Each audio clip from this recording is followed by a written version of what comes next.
All right, so in the left's latest Trump witch hunt, radical New York Attorney General Letitia James, who campaigned on going after one man, Donald Trump, one family, the Trump family, one organization, the Trump Organization, is now claiming that the Trump Organization, in fact, inflated the value of its assets in what is a big fraud scheme.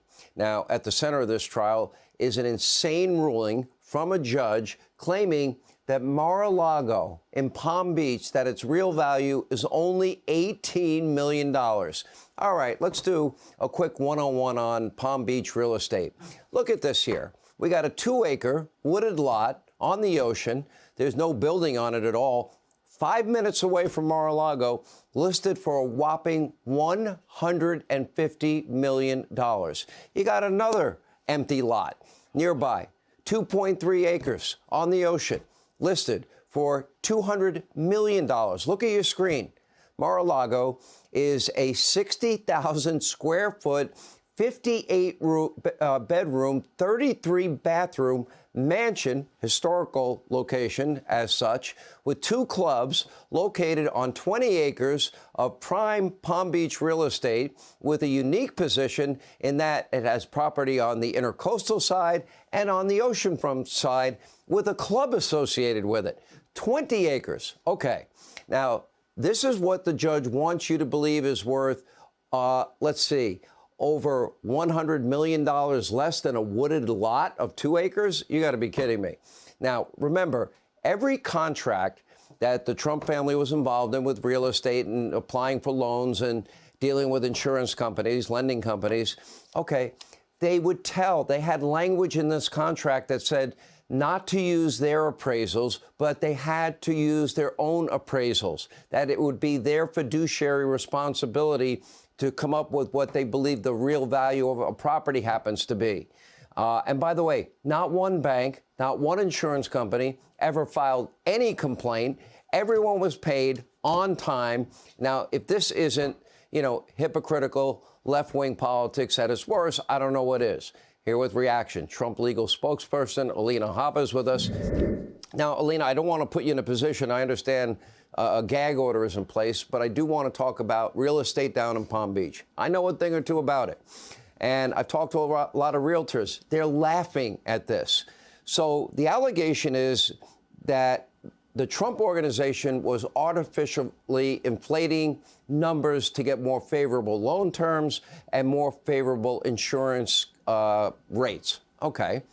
The judge is claiming that a property, according to realtors I spoke to, is kind of close to $1 billion, and he's sticking with $18 million.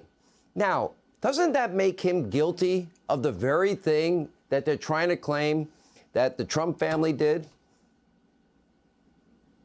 It does. And I think that we should look at anybody that's taken a property and their tax assessed value, which is, by the way, what he thinks the property is now worth. The $18 million is a tax assessed value. So if you actually were going to sell it, and I know you're familiar with the property, so am I, you probably could maybe sell half of a tennis court here for $18 million. Given where it's located and what it's worth. The statement of financial condition for the president, for the company, was undervalued tremendously. If the president had put his brand alone, the brand of Trump, which got him elected to office, that brand alone would quadruple, triple, double, whatever the number is, the statement of financial condition. This is insanity. And the fact, frankly, that I can't speak freely is insanity in and of itself. So we're really in a banana republic. This is political lawfare, not warfare. And I'm sitting front row for it. It's unfortunate. So, Greg Jarrett, just common sense and logic needs to prevail here. So you got 20-plus acres on the intercoastal and on the ocean side. You got a club. You got this massive building. It's historical. Many, many bedrooms and bathrooms and everything in between. And it's a club on top of it.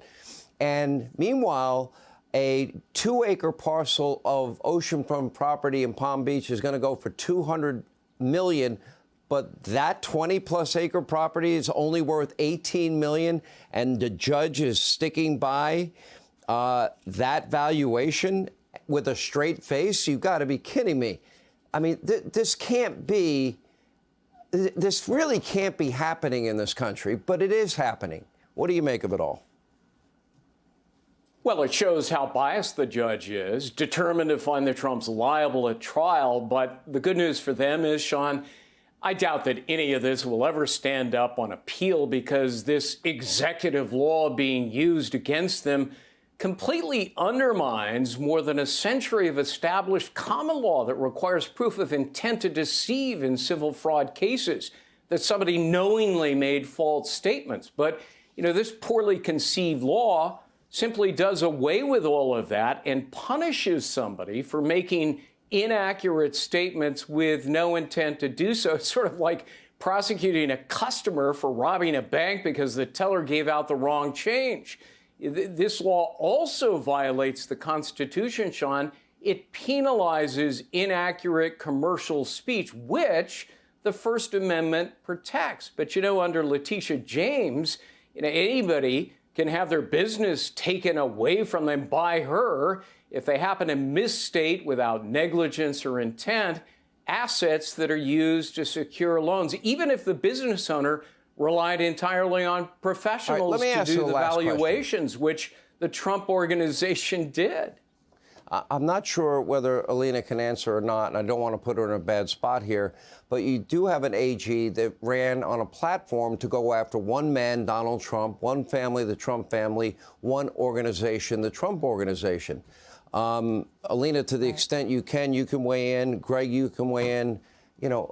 To me, there's something so fundamentally wrong about that, running on a campaign and now fulfilling a campaign promise. Alina? That's 100% wrong. It's political interference. It's political persecution, prosecution, and it is something we've been fighting, and I'm happy to speak freely about it.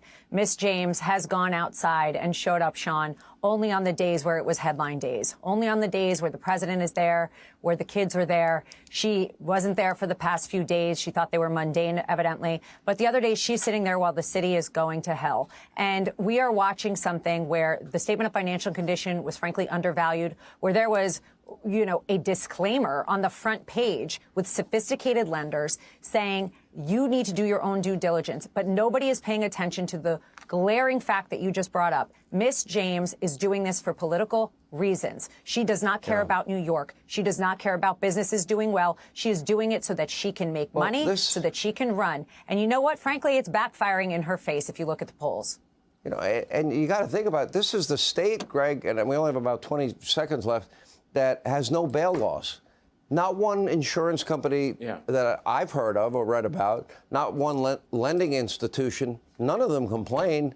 Why is this even in court?